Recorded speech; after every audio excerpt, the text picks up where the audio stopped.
Good morning and welcome to Public Safety and Governance.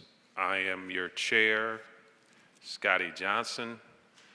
I've got my committee members with me, Mark Jeffries, Liz Keating, Jeff Cramerdine, and the Vice Mayor, Jan Michelle Lemon-Kearney. We've got three speakers this morning. Public comment, Vanessa Sparks. You can come forward. You have the privilege of the floor for 2 minutes.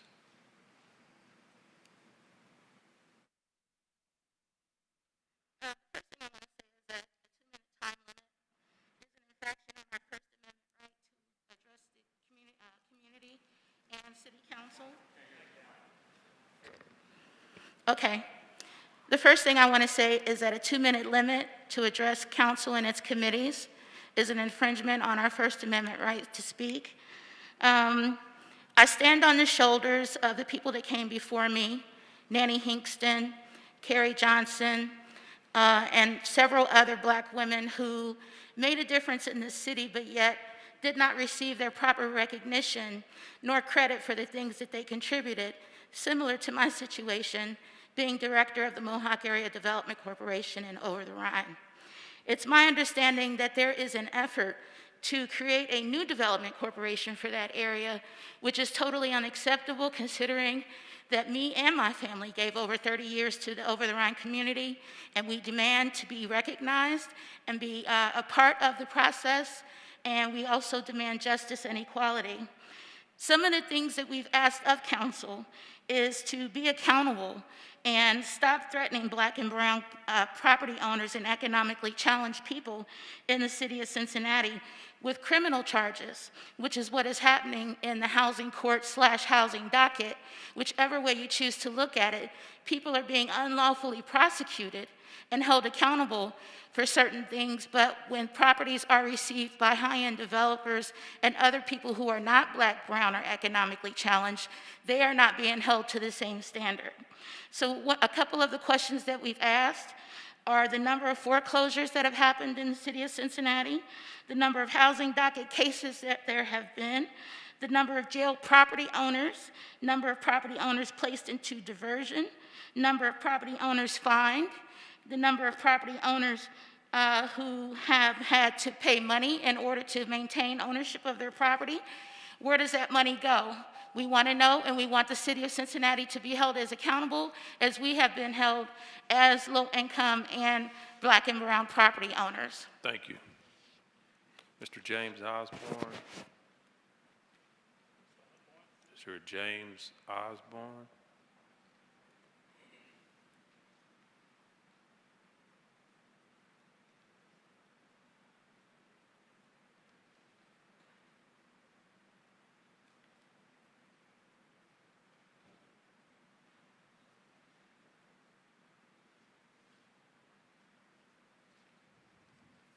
You have the privilege of the floor for 2 minutes, Mr. Osborne.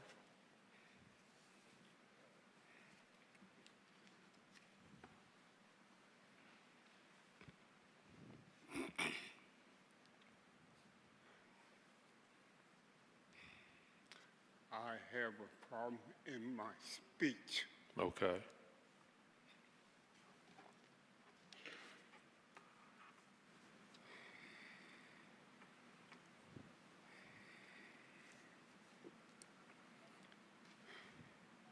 At the time,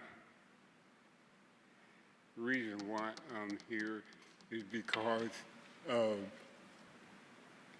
my property was stolen. The reason why I say it was stolen is because of what occurred. What occurred was they took my name off the deed and put another person's name on the property, and some way sold it. They sold it through the Port Authority. The person that they put on it was a woman's name with my last name. And when I found out at this time, they sold it for over $300,000.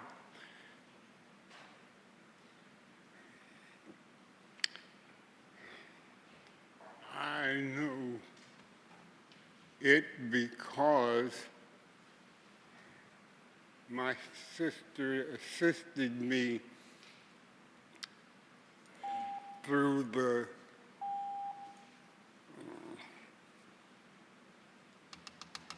computer?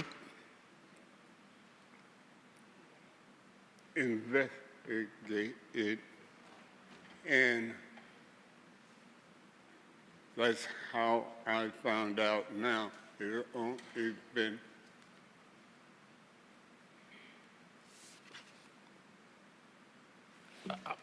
I'm sorry.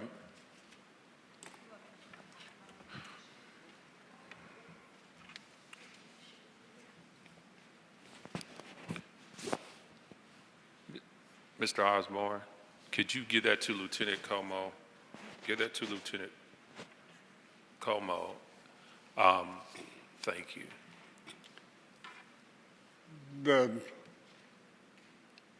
I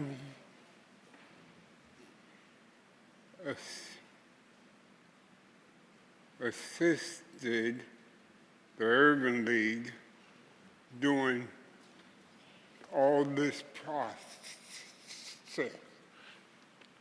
Mr. Osborne, we've only allowed for 2 minutes here. If I could ask you to go to room 346, my office, Yes. and talk to Denzel and explain to Denzel what exactly happened and allow us to take a look into that, please. Okay? Thank you, sir. Thank you, Mr. Osborne. Thank you. Mr. Poole, Mr. Stanford Poole.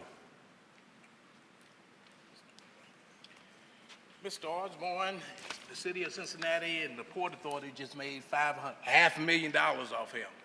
This older man, you just took money from him to split it up.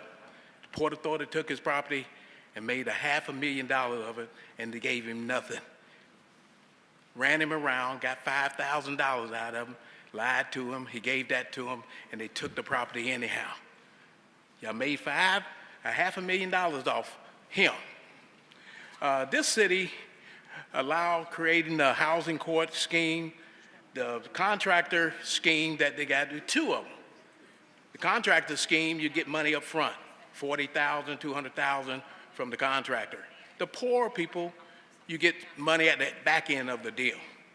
Now, I'd have been down here to the old council, the new council, to tell you that you're doing wrong. You're letting this criminal stuff go on. The voters didn't vote for no housing court. Cranley and the prosecutor came up with this thing. The taxpayer didn't pay for this. It's a lady, a gentleman named Darrell Edwards, was with the building department, and while he was doing the right thing, they fired him. 17 years. He's a black man. And he was standing up for the wrong stuff, just like I'm standing up for the wrong stuff that y'all doing. And here a lady just got a bill for $750 for some stuff on the street that on the same day you're cutting off water. You got inspectors with a waterworks key impersonating the waterworks key and cutting off people's water and calling the Duke to cut off. If you don't have no water or gas and electric, you can deem it vacant. You're doing this in the black neighborhood, not downtown, not Mount Adams, not Oakley, only in the poor neighborhood. We got the facts. You should know the facts. Did the taxpayer vote for this housing court? Yes or no? One of y'all say something. Did the taxpayer pay for it? Vote for it? No. It's a scheme. So this needs to stop. And you need to take care of the people that you took money from and that. Thank you, Mr. Poole. Asia Pryor.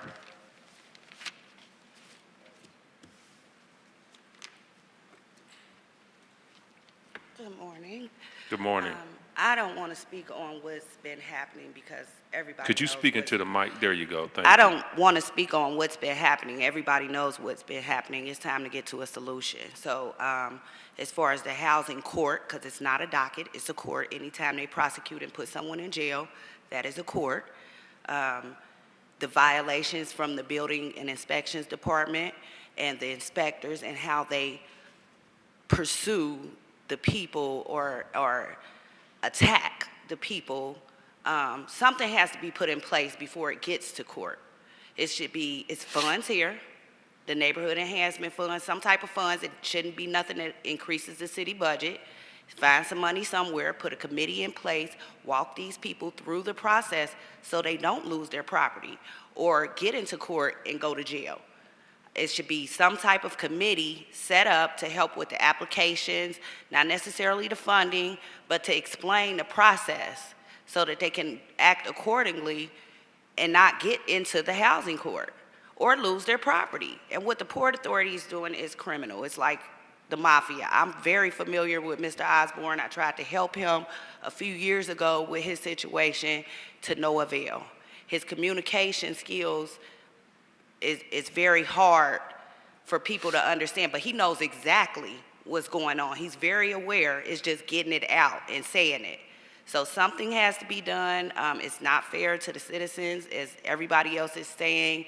It's like the mob. I mean, the way they're attacking people is just absurd. Some type of committee that's not going to increase the budget, because we know that's a big issue, has to be put in place. That's just it. Thank you, Ms. Pryor.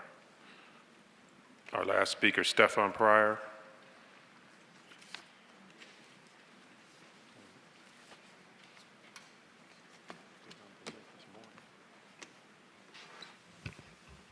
Well, you don't mind. All right. Good morning. Good morning, people on TV. Good morning, people behind me. Housing docket came from the city solicitors in 2016 outlining the drive for housing court. And if I'm not mistaken, council, y'all make up the laws, so we got to blame y'all. But the judge enforced the laws. Y'all got to change these laws.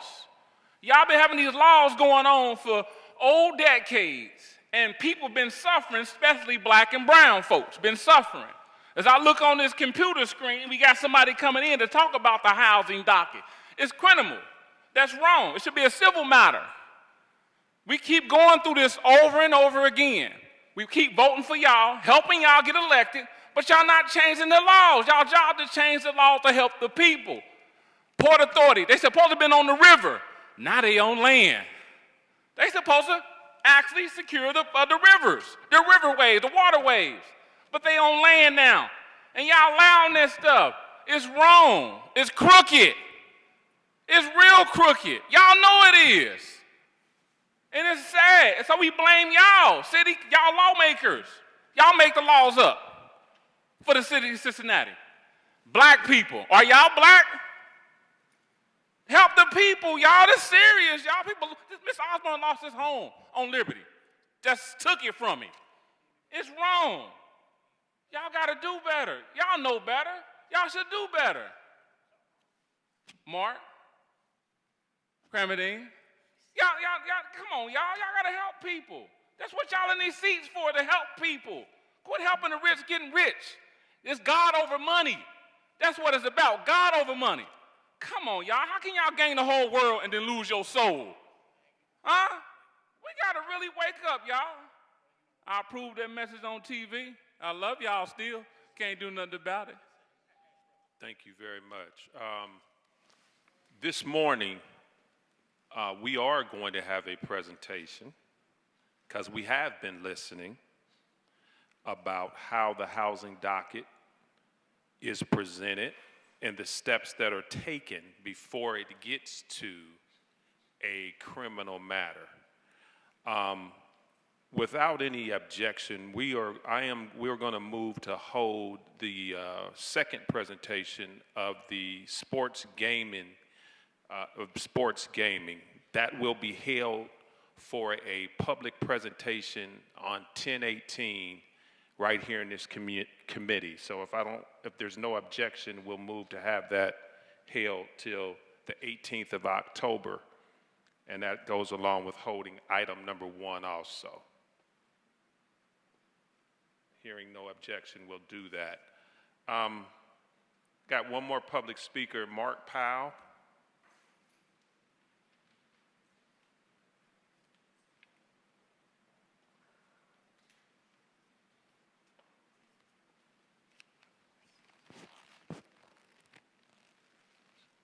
Mr. Powell, you have the privilege of the floor for 2 minutes. Thank you. Embarrassment is not an excuse. We need solutions, and we need solutions now. The things that has been happening to us as black and brown people through the housing court, the code violation department, and so on and so on. We demand that an investigation of everyone who works in these departments take place immediately. We are suffering. Our TIF money is not being used to improve our homes. It's being given to people who already have money. Then we have the code violation department seeming to be in the pocket of the developers. We are being economically terrorized. A lot of people keep saying enough is enough. Enough is enough, but our response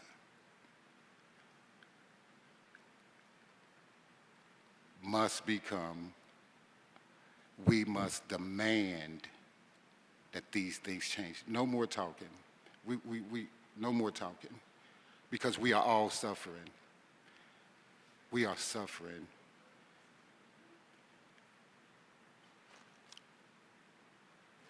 It's almost like we're being put in a situation where, we're being put at war. Life, surviving war. Thank you, Mr. Powell. Appreciate it. Angela Pearson.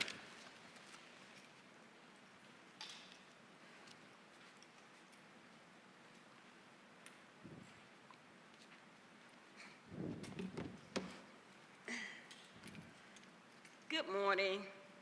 Morning. Before I get started, I called in on the Lincoln Word Show yesterday, and I told him about this meeting that y'all having down here, and you're having it around 9:30. He said y'all should be ashamed. He told me to make sure y'all know, Lincoln Word said y'all should be shaming yourself to have this meeting at 9:30 when a lot of people work and cannot get here early at 9:30 to come down here and put in their complaints about the housing court, about how you're trying to find a way to take black people's homes. I think it's totally unfair. Housing is a human right. And we select and picked, all of y'all sitting up on this council, y'all work for us. Our taxes pay y'all salary. So I want to see more solutions, like Mr. Powell said. We need more solutions to help people stay in their homes, and not for y'all to take the homes from the people who needs to shelter over their heads. I think it's totally unfair for this city, Cincinnati. All y'all want to do is profitize other people's property. Y'all need to come up with some kind of program to help people to stay in their homes. That's all I ask y'all to do. Thank you. Thank you.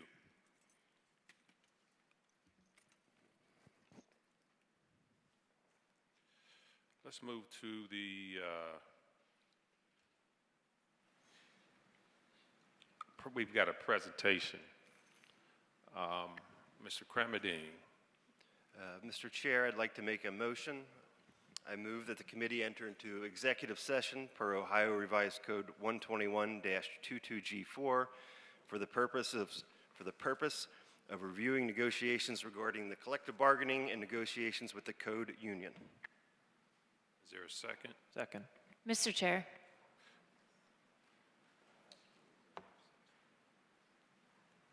Ms. Keating. I'd like to, there are people who came down here to hear this housing docket presentation. Is it possible to do this first before we move into executive session? I think we've got several scheduling issues that we wanted to schedule it first. The executive session. Oh, I mean, I defer to the chair.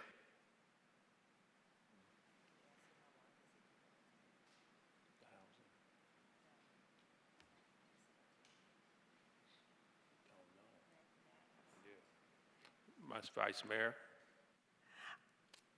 I appreciate what Ms. Keating was saying. Councilmember Cramadine, how long do you think the executive session will take? Are you estimating? I would estimate 20 minutes or a half hour. Yeah, I think we should go ahead with the housing docket as well and do this afterwards. Is there a reason? Is there a reason we can't just do our housing docket first?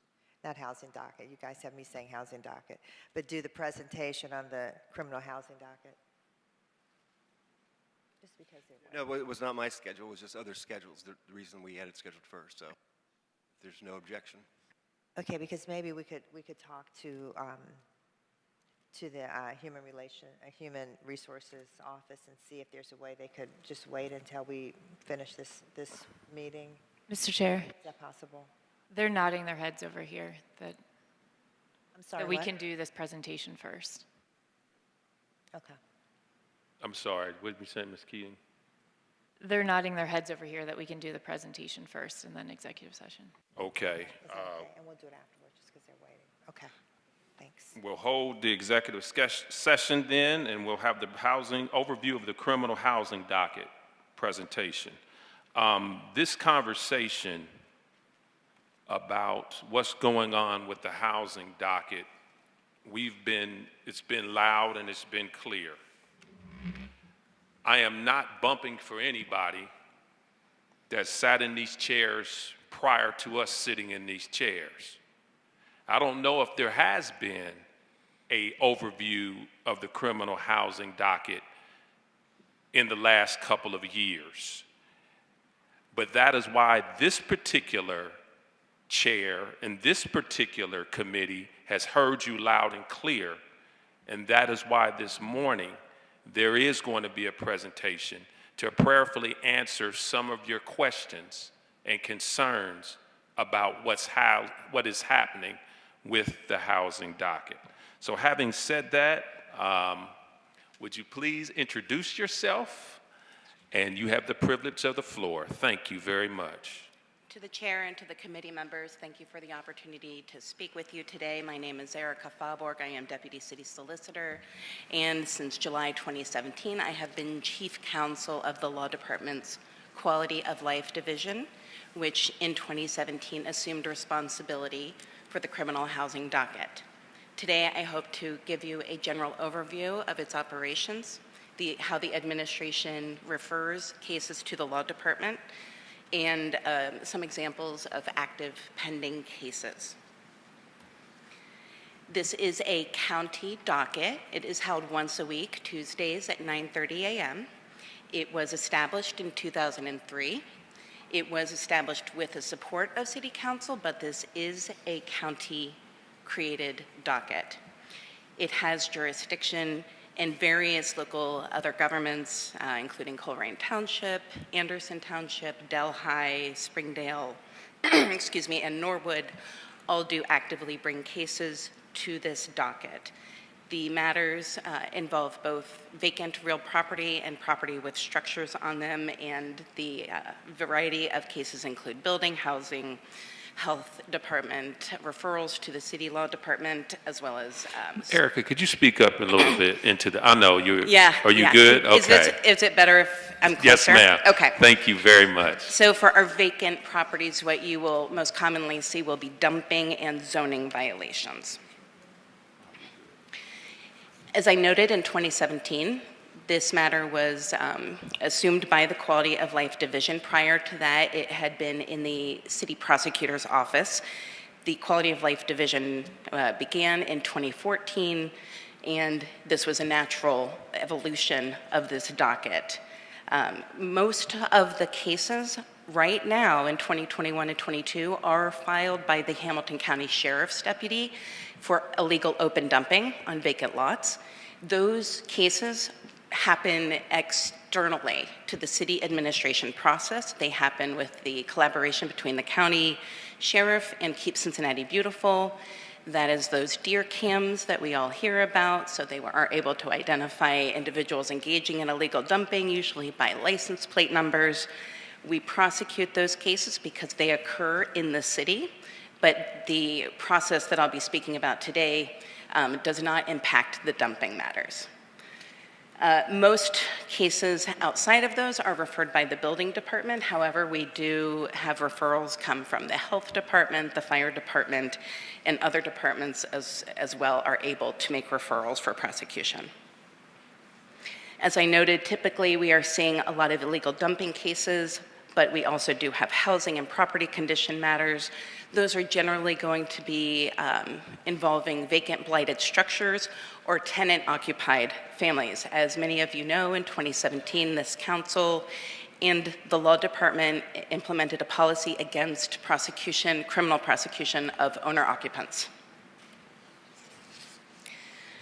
Through the referral process, each department has its own policies and procedures, and Director Dahlberg is here today to answer some questions about how the building department process works. But generally, an inspector, who is the person on the ground, will bring a referral to their supervisor. It will then be referred to the Quality of Life Division. We rotate the attorney assigned to prosecuting this docket. So once that attorney reviews it and finds that it meets the requisite legal standard, it is then also reviewed by the chief counsel of that division. Since it's been absorbed, I have been that individual, which means that I have reviewed each of these complaints, generally to ensure we have exhausted efforts on the front end of code enforcement, but also that we are not inadvertently bringing cases against owner-occupied property owners. Reasons that a case may be rejected includes owner occupancy status, minimal code enforcement history, but also, and I think we all see this quite a bit, single-family structures that are owned by out-of-town corporations with no local person in control. We cannot bring a corporation into housing docket, but where we know there is a local property manager, we do make every effort to identify that person so that they can be that face of the company. I hope this table provides some helpful data. It does show since 2012 the cases filed for this docket. So most recently, you will see that we have had 19 cases in all of 2021, 7 to date in 2022. 5 of those 7 have been for dumping. I do expect those will go up ever so slightly by the end of the year, but you can see a pretty significant downward trend since 2016. So what are we looking for when we file one of these? It's very straightforward. If it's a housing code condition, we want to see compliance. In tenant-occupied structures, that is the ultimate important end goal. healthy housing for the individuals who live in that structure. If it is a vacant property, we are often looking to make sure that structure is not impacting the neighbor, it's not dragging down that block, that community. We are also, especially in the context of dumping, seeking to deter future violations. And in terms of sentencing and dumping, restitution is generally the amount of money expended by the city to clean up the dump site. That amount generally ranges between $200 and $300. Compare that with $75 for an average dump load taking it to Rumpke. It's very clear it's cheaper to follow the law than to not. Just to be clear, we do recommend community service as well in dumping cases. We are working with the court actively to identify opportunities for individuals engaged in dumping activity to clean up, especially in the communities where they've engaged in that activity. But our recommendations on sentencing are just that. It is the judge's discretion what sentence to impart. If compliance is achieved in the vast majority of cases that are not dumping, the Quality of Life Division does recommend just a flat-out dismissal. Examples of 2 cases currently pending, and this one will be going to trial next Tuesday. This involves the property at 1027 Ross. For those of you who might recall, in November of last year, the tenants at this property alerted the city that they were without heat. The Health and Building Department were engaged. After several months, the property owner failed to make necessary repairs. And this is one of the faster tracked items because it was tenant occupied. We move more quickly. The photo you see here, the tenants were trying to stay warm. They put space heaters in their units. Those space heaters overloaded the building's circuit. So the property owner, who was in charge of ensuring the safety of this building, allowed the circuit breaker to be jerry-rigged so that it would not shut down the power. This is an obvious immediate health, fire, safety threat. Another example doesn't involve a property in Mount Adams, and I think the photo is far more telling. This is a 200-foot by 130-foot retaining wall. As you can see from the image in the center, there is a structure at the top of this hill. That's the Rookwood Pottery Building. So because this was a significant landslide collapse concern, this matter, after 3 years of civil code enforcement, that includes issuing orders and issuing multiple civil citations to the medical professional property owner, we did accept this for criminal prosecution. And on the right, you can see that the earth is bulging through the wall. This matter, after and only after criminal prosecution initiated, did the owner engage an engineer who was actively working with our inspectors to provide for the necessary repairs. So that is my broad and general overview, and if you have questions, I'm happy to take them. I also know that Director Dahlberg is here to answer any questions you might have. Ms. Vice Mayor. Thank you. Thank you so much, Ms. Faubourg, and I know I'm sure others will have questions too. So can you go over again what happens with owner-occupied units? Because that's been a complaint several times that people have been put out of their homes and they own the homes and they've been put out. So I have never in 5 years seen the Quality of Life Division prosecute an owner-occupant who was living in a property that was habitable. There is one owner-occupant whose property was condemned, who was hoarding across 2 parcels, and this occurred in I want to say Carthage, but it could have been the Hartwell neighborhood. Media attention was brought because of the impact on the community. That's the only time that an owner-occupant was prosecuted. That person, of course, should not have been living in that structure. It was condemned. So I understand prior to 2017, there was no policy against owner-occupant prosecution. But for 5 years, there has been no process, because what we do is we work as hard as we can with that owner-occupant to pair them with resources, to pair them with our county stakeholders, with whomever, especially legal aid, because they have an interest in homeowners staying in their business. Whenever we can, we will work with legal aid to come to an outcome that, does not displace that owner-occupant. So, okay, so just to be clear, so that's in the last 4 to 5 years, but before that, owner-occupied homes might have been taken? I would not say they were taken, and excuse me, to the chair, to the council member, they may have been referred for prosecution, yes. And then the other thing, so when properties are taken, who gets the title? Does that go to the Port Authority? That's what we've heard. To the chair and to the council member, I think we would need to understand better what your use of the word taken is, and I apologize lawyer to lawyer for that comment.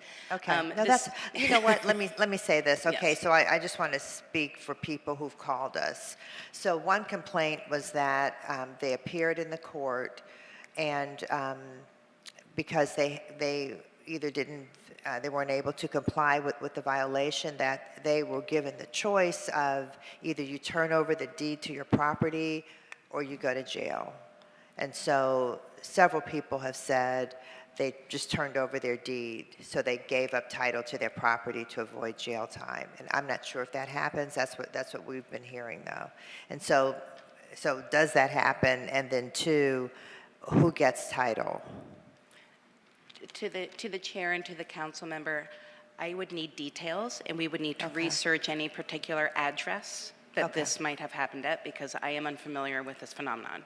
Okay, I appreciate that. And then, so there's jail time for egregious violations. So what would egregious be? Is there a time frame or? To the chair, to the council member, it's a variety of factors, but one of the items that was noted today, the tenant-occupied property without heat, that is something that hits the egregious level for the quality of life division. Okay. So does the judge have kind of a, I know there's case law about it, but is there a certain policy that the judge uses to determine what's really egregious and entails jail time? To the chair, to the council member, our sentencing recommendations do start there, but there is no guideline for sentencing for the judge. So frequently it will be his discretion in especially the contriteness of the individual who's been found guilty. So mainly up to the judge's discretion. Okay. Okay, I'll stop there so someone else can ask questions. Thanks. Mr. Jeffries and then Ms. Keating. Yeah, thank you. This is hugely helpful. So it sounds like the last 2 years, between 60 and 70% of the cases are illegal dumping, which there's definitely a role for, right? We spend $2 million a year on illegal dumping, and it costs the city a considerable amount, and it tends to be in poor neighborhoods, and so definitely a role for that. So I want to focus less on that, because I think that's important. So in the last 2 years, the non-dumping cases, it sounds like there's been 9. So 7 and 2 cumulatively. So how many of those, sounds like some, like this wall here is not housing related. Just to understand, of those 9, how many are housing related? To the chair, to the council member, of those 9, most likely all but the 1 relate to a structure. Whether or not that's a vacant structure or an occupied structure is the granular question. I would say that our referrals tend to be about 50-50. Okay. And then are all those cases resolved, the 9, or are they some still pending? To the chair, to the council member, some are still pending. This is a slow-moving docket, and especially in the last 2 years, we had a lot of no prosecution because court was frankly closed. So, in addition to dealing with individuals, whether they be attorneys or defendants who are out sick, these cases have tended recently to linger in the 2 to 3 year range. Okay. And then just to add on to the Vice Mayor's question, of the case in the past few years, how many have resulted in jail time? Just so we get some sense of magnitude of that. What that looks like. To the council member to the chair and to the council member, obviously I know of 1 that occurred this last year, very recently. I would have to research whether anybody was sent to jail in 2021. I believe there was 1, but not more than that. Okay, my last question, and it's more for follow-up, because I think this is helpful, your detail. just of the last 2 to 3 years, if we can have just some, the non-illegal dumping, because I think illegal dumping is its own subset, and I think it would be helpful to get an understanding of what those cases are and some more detail, just so we can be better informed. Thanks. Absolutely. Thank you. Mr. Keating? Thank you. Thank you for being here in this presentation. I have a few questions just to help me understand the past few years and what we have now and what administration is working towards in terms of having a housing court. So we have a housing docket in the criminal court, and the administration spent several years working to be able to create an actual housing court to be approached in a civil manner and by judges who are specifically focused on housing and protecting our tenants and surrounding neighbors, not judges who are typically dealing with criminals and criminal issues. So we want to create that separate. Was I tracking that? Okay. And that ended up, judges shot that down last year. I don't know my proper legal term. They shut it down. And so from my understanding is for us to be able to get there, now the next step is to either go back the same way we did it or have the state legislature create new districts, a new judicial district. Are those the options? What I'm trying to understand is what are our options, and if we are going to advocate to get housing, to actually create a housing court, not a housing docket, take it out of a criminal court, bring it into a civil court. And if we want to advocate for this and help the city push for this because we believe it's the right thing, how can we push for it, and who do we look to make those changes to get this to happen? To the chair and to the council members, you are correct. Any creation of a dedicated housing court that would have broader jurisdiction, broader equitable authority, would require a change in state law. We are currently researching available opportunities for the members of this committee, making a request directly to the city solicitor or the city manager's office for additional input and details at this time would be appropriate.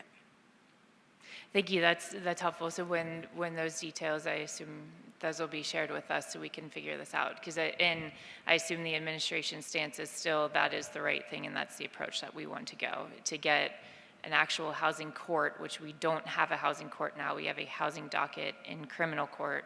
We want a housing court and to address as civil matters. To the chair and to the council member, yes, it is my understanding that this effort is still alive, and excuse me for not providing more detail. Some of this is attorney-client privileged information. Thank you. Mr. Craveney. Thank you, Mr. Chair, and thank you everybody who's attending, and thank you the administration. I just want to make my position clear with 2 points. One, I do support the housing docket, and I do support a housing court. From my experience working with Price Sell Will, specifically on housing issues, the housing court is the most effective tool to address tenants who are living in buildings with predatory and often out-of-town landlords. Columbus and Cleveland both have housing courts, and they're both widely received, especially by housing and tenant advocates. So I think that there is a model that can and should be replicated. It's obviously we need some communication on what the purpose of the housing court is, but I unequivocally do support that. Secondly, there's been a number of comments regarding keeping homeowners, specifically black homeowners, in their house. I believe we much as a city, we have a lot of work to do on that front, and there should be more resources to that end to make sure that no one is forced out of their house. So, thank you, Mr. Chair. Thank you. So, so here's the information that we don't have, and this is what we keep hearing, that white defendants and black defendants are treated differently, and we don't have any data on that I know of. In capital punishment cases, for example, we all studied the case. Everybody was kind of amazed. I think it was from the 1960s where whether or not a person got the death penalty depended on the race of the victim. And so, so in housing court, not to make that comparison, but losing your home is, feels like a death sentence for many families who end up homeless. And the judge has a lot of discretion. So are black defendants and white defendants being treated the same? And so that's really the question. So are black families, black property owners losing their property at a higher rate, whereas white property owners are not? We don't want anyone really losing their property, but that's the data we really need to look at, because those are the stories that we're hearing. I know last year someone called our office and said that she was given an ankle bracelet because something that happened in housing court, and she hadn't seen her daughter for a year, was going out of town to see her daughter, had to go to court for this housing violation, and then couldn't leave. And that seemed really extreme to me, that somebody would have an ankle bracelet for a housing violation.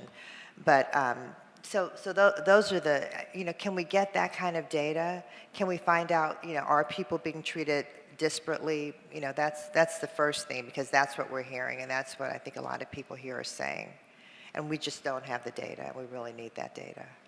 To the chair and to the council member, depending on the specific information you would like, perhaps a motion directed to the administration would be the best way for us to ensure that the data that we're gathering, the report that we might provide, speaks to your concerns. Okay, that would be a great start. And as we talk about how we're going to get enforcement for the housing code, it would be good to know how it's being enforced now, and is it being enforced equally? And from what we hear, it's not, but let's find out. Let's find out for sure.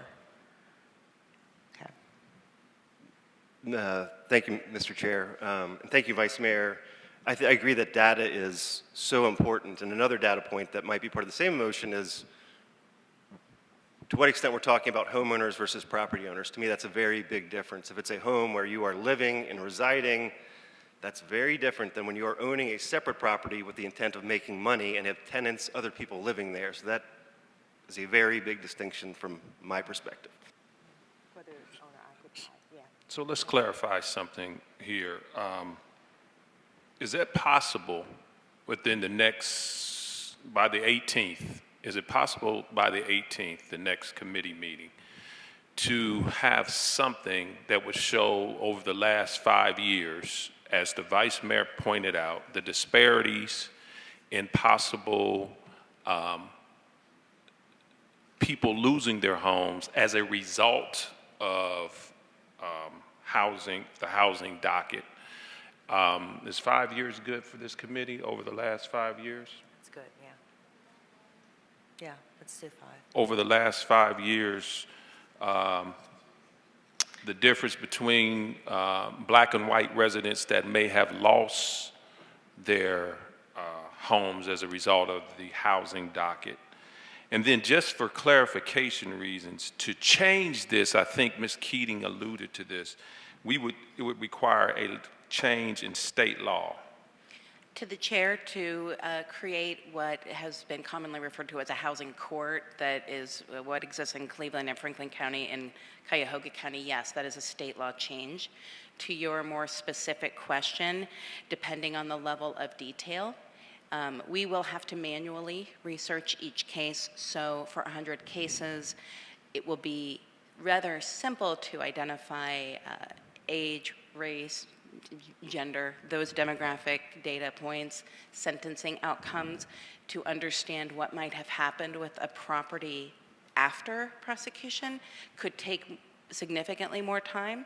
So it's a hesitant yes by the 18th. I understand. Now talk a little bit about compliance. You did talk about the attempt to have property owners comply with the request of, now where does that request come from? Does that come from the building inspectors, or where does the request come from to get to compliance? So to the chair, there are multiple departments that engage in code enforcement. So the building department and the health department are the primary referral sources for this docket. For health matters, it's generally historically been lead paint hazards, and those would be in rental properties. So for a host of reasons, compliance is a relatively low barrier. That's because there's plenty of grant funding and resources for people to be able to abate the lead paint hazard at any given property. For building cases that are in the housing docket, again, I do want to reiterate, these are primarily vacant structures. So an example I can think of recently was after years of a property deteriorating over time with the rear of the property collapsing into the right-of-way, compliance looks like that property either being repaired so that it meets our vacant building maintenance license standards, that means it's weather tight, and with a missing back wall, that can be quite difficult, or it's demolition. Okay. So that is just an Gotcha. example. And as Mr. Cranberning did point out, there is a big difference between home ownership and property ownership. There's a difference there. And, but although there is a difference, if we could, and I get the fact that it may be a deep dig, but with what you can, if we can have that separation between property owners and homeowners, and to see where we are and what has taken place over the last 5 years, because it is disheartening. It is extremely disheartening. I can't even imagine what that would be like to have somebody tell you, sign over your deed or go to jail. And I'm going to say this, and I mean this.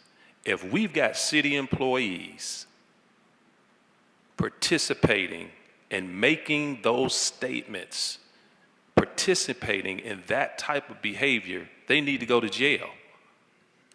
That is the type of stuff that, this is not the old rolling 20s where people just get to come in and just take over. And this is not directed at you. I'm just saying that if that's the type of, if we've got that type of behavior happening with city employees, they need to go to jail Mr. Chair. for intimidation. I was going to say, my understanding is that that's what the court says to the defendants. Well, you know, I know we don't have any jurisdiction over. Yeah, not the city employees. Okay, I'm just saying, if we don't have any, and you're right, I appreciate that. We don't have any jurisdiction over what happens in court, a judge saying this. Right. We have none of that. I'm just making it clear. If we've got, because allegedly we've got, and I say allegedly, we've got building inspectors making threats. So with that, if that's taking place, that is something that needs to be addressed, and that is something we need to make sure is done away with immediately. So I'm just saying what is being alleged. I don't have any proof. I'm saying if that's being done, people need to go to jail. I'd like to introduce yourself, sir, and tell us who you are. Absolutely. Thank you. My name is Art Dahlberg. I'm the Director of Buildings and Inspections. There you go. Thank you. In the city of Cincinnati. I've been here since about 2015.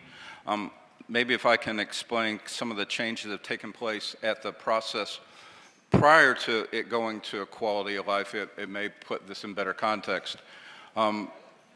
Roughly the end of 2016, we started taking a look at the various tools that we had available and what was happening to individuals in some of our harder hit communities, remembering that our code enforcement process, 98% of it results from a complaint being filed and we investigate off of a complaint.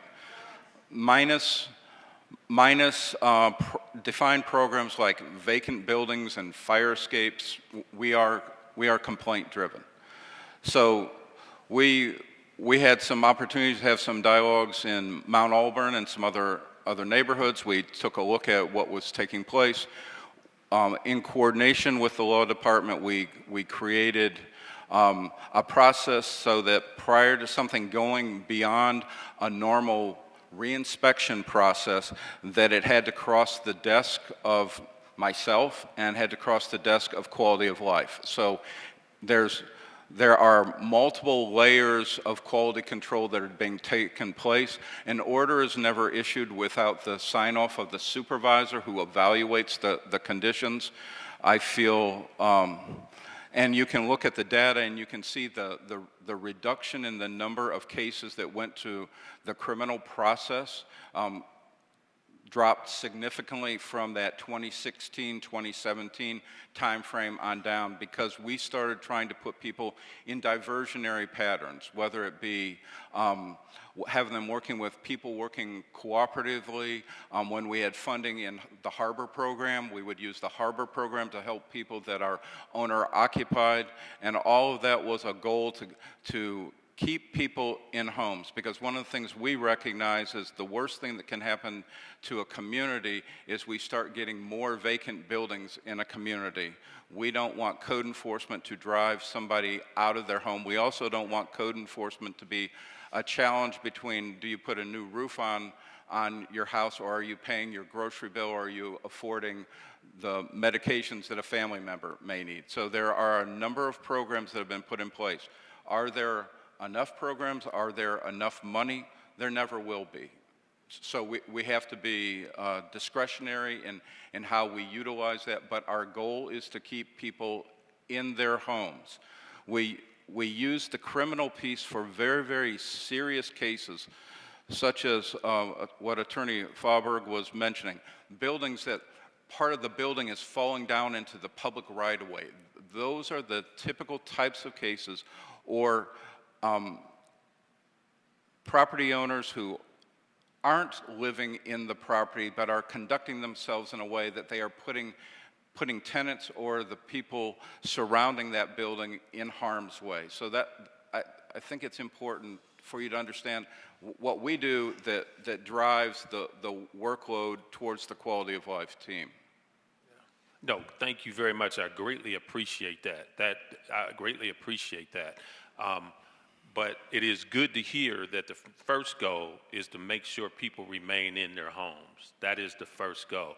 And I do understand the steps when it comes to complying with the orders that have been issued by the building department or the health department or the fire department. That's just a reality. But we want to make sure we're doing everything possible, as you have articulated, to make sure people are staying in their homes and able to remain in their properties. I just wanted to point out, I just wanted to reiterate what Mr. Dahlberg said about the Harbor Fund. Thank you for that program. So when people have code violations, the city has a fund, and this city council put more money into it at Mr. Dahlberg's request. So it's called the Harbor Fund. When you get a code violation, the city does have funds available to help remedy those violations. So that's that's a good thing. Thank you.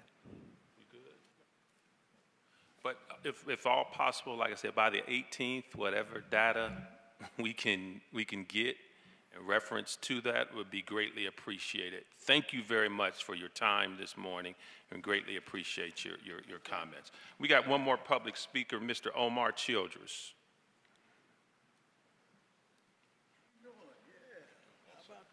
I'm the same one you told to sell my property. Don't you remember that? Oh, okay, you're the same individual. Yes, Lord. You got the privilege of the floor for 2 minutes, Mr. Childress. Yes, thank you. I'm glad to be here and got here on time. I wouldn't miss this. The records show that the building department has been selectively enforcing the law against people that was indigent. And another thing that it shows is that the building department does overtime in the courts that they bring the homeowners to. Yes, there's a lot of money available for them, but we get none of it. We get none of it. They took over 65 houses, partials, in the West End. Even the 3CDC, in the last 3 or 4 years, have been using tactics to take people's property. One guy's over there, he can't talk, and it's so many things I can go through, but I know I don't get that time to do that. But the records will show. I've been had burglaries and breaking in my house and stole the records that I had. Charlie Lucan took $10 million from the empowerment zone, a grant, gave it out and over the Rhine like it was candy. I had an application, refused to even look at it. You understand? Then the building, they took me to jail 2 times because I told them, if something's wrong with my property and you want to express it to me, put it in writing. The next day, he had me locked up. I got out of jail that evening. The next day, he had me locked up again. The records will show that, and they've been doing it for years. And you know, I sit here and to talk about it, I had records on all of it. They've been going in my house, taking the records that I had stashed up. You know, I got a thing over here, you talking about the people that lost their properties and it was put out of their properties. I got a whole list over there now, all the way back. Well, Mr. Childers, I appreciate it that your time is up, but that's what we're calling for. I understand there sounds like there's a serious historical issue. We got here in January. Now, from this point on, like I said, that's why we're calling for the last 5 years to show what has transpired. And this committee and this chair is committed to righting those wrongs if that's the type of behavior that is taking place. So, but I'm sorry, I had 2 minutes and we got to recess. Okay, just one thing. Quickly, please. Lately, they fined me $500 because I kept calling the city complaining about a dumping in the alleyway that the city owned. I went to the newspaper and told them, they put me on the news line to see that. Right now, you can call and send the inspector down there. Most of the stuff is still down there. And they charged me $500 because I own the lot next to them. So, I mean, it's every day. Thank you, Mr. Childers. Appreciate it. We're going to adjourn into executive session. Sir, we have to vote first. I'm sorry? You need to vote first. I don't think we voted on the motion. Should I make the motion again? I thought he already did. We didn't. Well, he did make the motion, but we haven't voted on it. Haven't voted. Did you make go ahead and make the motion, Mr. Cameron.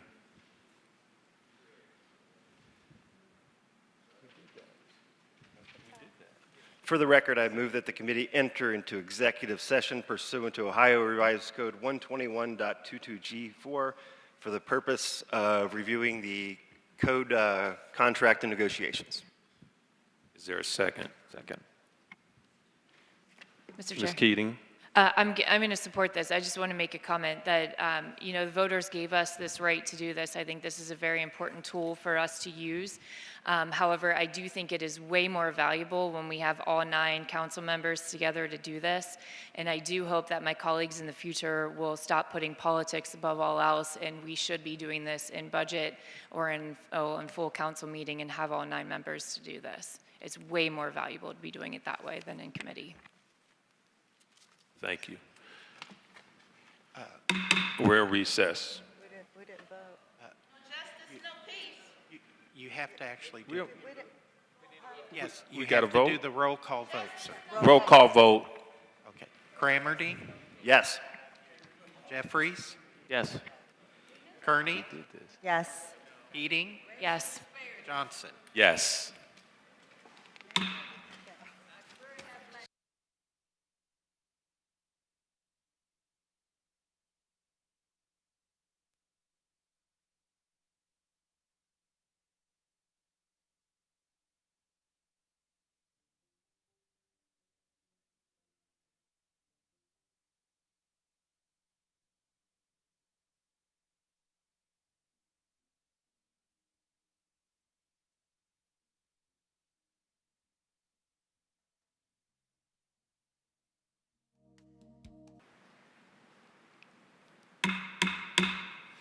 Public Safety and Governance Committee is back in session. Madam Manager.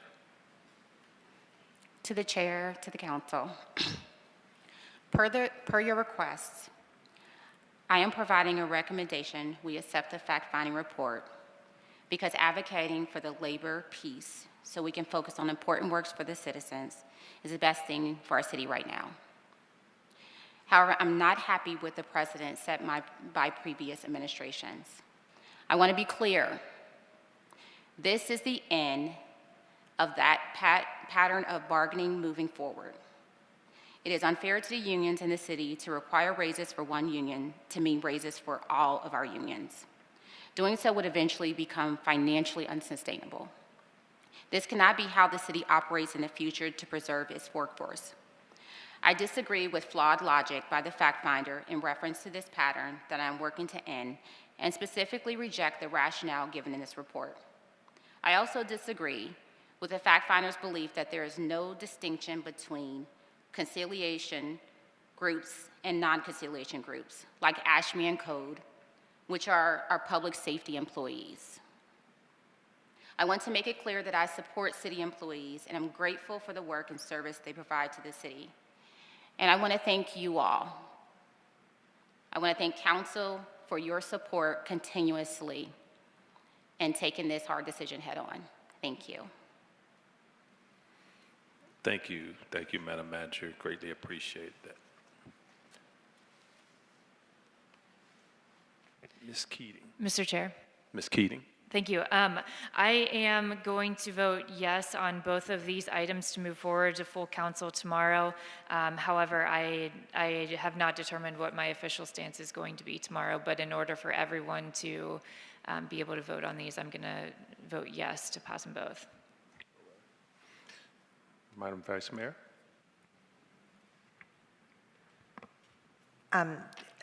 City Manager Long, thank you for your recommendation, and also thank you to our legal department, human resources department, our negotiators. I know this is really hard work. You guys did an awesome job, and I agree with the city manager's recommendations. I think it's time to move forward. I know you came in at the 11th hour, City Manager Long, and so we were where we were, and so that won't happen again. But I understand that. I understand this recommendation. Also, I understand the need to support our employees because they do a fantastic job. They do a lot of work. And so I'm fully in support of your recommendation, which is item number 3. So I will vote yes on 3. Thank you. Mr. Jeffries, then Mr. Cramedy. Thank you, Mr. Chair, and thank you to the administration for all of your work on this, and to the city manager for your recommendation. I'm in the same place as Councilwoman Keating. I think we need to give all of our colleagues the 24 hours to review both options, and I think we owe them that service to be able to review the facts, not just us, but our colleagues, and not just limit it to one. I do lean towards the city manager's recommendation. I am honestly worried about the hole in the budget that this will mean down the road if it does set precedent. But I do think it is a balance, and so we'll weigh that. But I do intend to support both simply so that we have a little bit more time to consider both in the next before full council. Thank you, Mr. Cramedy. Thank you, Mr. Chair. Thank you to our bargaining team, the city bargaining team. Thank you to the code bargaining team. As a labor lawyer, I've been at the table. I know how very, very difficult it is. I will support sending both of these motions to the full council. I will say now, and I will say tomorrow, I'm very concerned about the size of the cost of living increases. And I'm very worried about its impact on the long-term budget.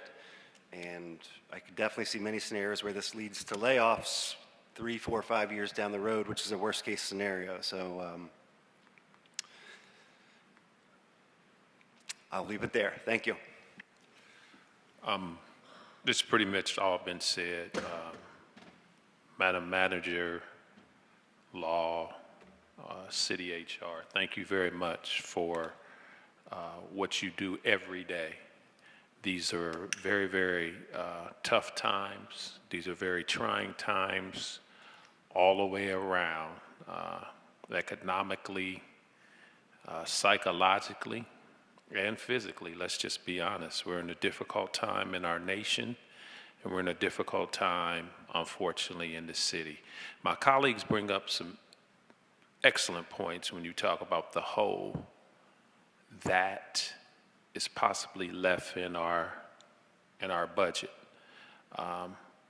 We don't have a countless amount of money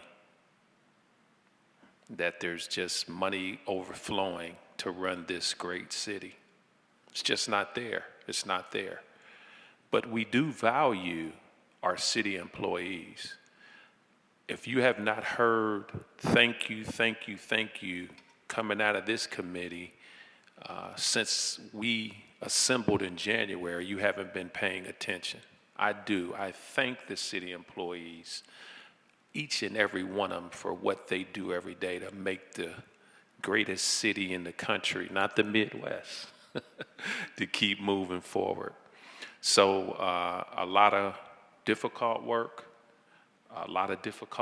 to come, but we as a city will keep grinding, and we will get through this. Having said all that, are you good, Mr. Cramerdine? I'm good, Mr. Chair. I'm just very proud of your evolution. Originally, when I started working with you, we were giving Chicago its own, and then Cincinnati became the greatest city in the Midwest, and now we are on the same page that Cincinnati is the greatest city in America, and shortly I want to be like international status. There's Paris, and there's Cincinnati, and then the conversation stops.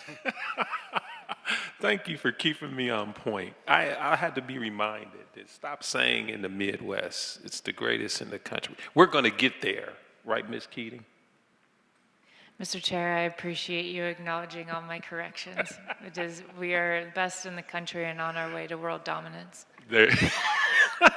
I love that, world dominance. So, having said that, roll call vote on item number 3. Cramerdine? Yes. Jeffries? Yes.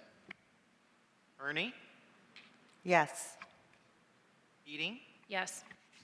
Johnson? Yes. Has it been approved? That one passed. All righty. Yeah. Item number 4, roll call vote. Cramerdine? Yes. Jeffries? Yes. Kearney? No. Eating? Yes. Johnson? Yes. Item passes. All right, I think that finalizes our agenda. I just want to make sure we did, Mr. Clerk, we did file the housing court document. Did we call for that, if that can be filed? Yes. Yes. All right. And I think that concludes the business this morning. Almost caught up with that equitable growth for the length there, but not quite. If there's nothing further, this meeting is adjourned.